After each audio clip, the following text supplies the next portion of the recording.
Events that led to President Jacob Zuma's corruption charges landing up at the Supreme Court of Appeal. In 2005, President Jacob Zuma's legal woes began when Shabir Sheikh, his financial advisor, was prosecuted and corruption charges were instated against him, leading then President Thabo Mbeki to fire him as deputy president. It would be best to release Honorable Jacob Zuma from his responsibilities as Deputy President of the Republic and member of the Cabinet. President Mbeki's predecessor supported the decision. We fully support the President in these difficult times in the life of our organization. In a twist of events between 2005 and 2009, the NPA moved from fighting to have Zuma prosecuted to dropping the charges, citing an abusive process. The then acting NPA head argued that the charges were politically motivated. It would be unfair as well as unjust to continue with the prosecution.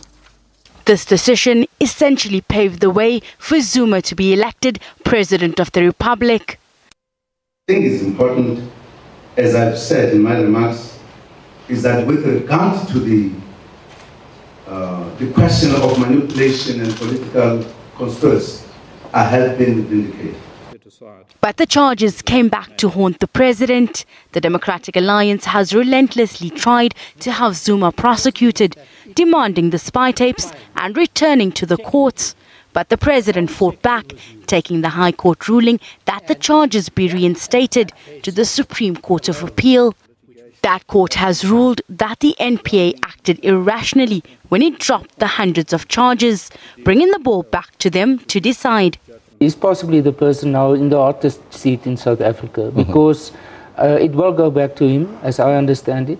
And he, as the national director, in terms of the constitutional processes, as well as the NPA legislation, must now take a decision. But I think what is the important point, which will be different from previous situations, is given all these judgments that clearly defined the principle of rationality as the test, that whatever decision he's going to take, the rationality test will immediately apply to what he's going to decide. And I think that is the headache for him. War is far from over, with the president still having some options. Zuma can still approach the Constitutional Court. Hasina Gori, SABC News.